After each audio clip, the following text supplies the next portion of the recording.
د عامې روغتیا وزارت وایي ورځ تر بلې پر کوویډ-19 ناروغۍ د اخته کسانو د شمېر د ډېرېدو یو عمده لامل د دغه وزارت سپارښتنو او ټولبند حالت ته د خلکو غوږ نه نیول دي. دغه وزارت وایي چې د دې ناورین کابو کول یوازې د خلکو په لاس کې ده او هغه هم د دوی د سپارښتنو په عملي کولو سره. څو ورځې مخکې د عامې روغتیا وزارت پر کرونا وایرس د اخته کسانو د شمېر د ډېرېدو له کبله شخصي روغتونونو ته اجازه ورکړه چې د دې وایرس د تشخیص او درملنه وکړي. خو تر دې دمه خپله وزارت لا روښانه نه ده چې کوم شخصي روغتون د دې کار ظرفیت لري، ځکه چې تر دې مخکې افغان حکومت ویلي و چې په افغانستان کې شخصي روغتونونه د کوویډ-19 ناروغۍ د تشخیص او د درملنې ظرفیت نه لري.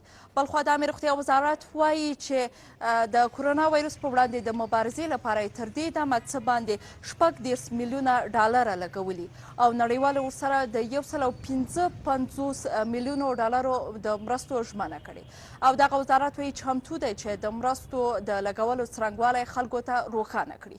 خو په دې وروستیو کې یو شمېر خلکو کرونا وایرس تشخیص او درملنې ته په ځانګړي شوو روغتونونو کې د طبي وسایلو د طبي اکسیجن او د تجهیزاتو د کمښت په تړاو شکایتونه کړي وو. خو اوس وزارت وایي چې دا ستونزه یې حل کړې ده.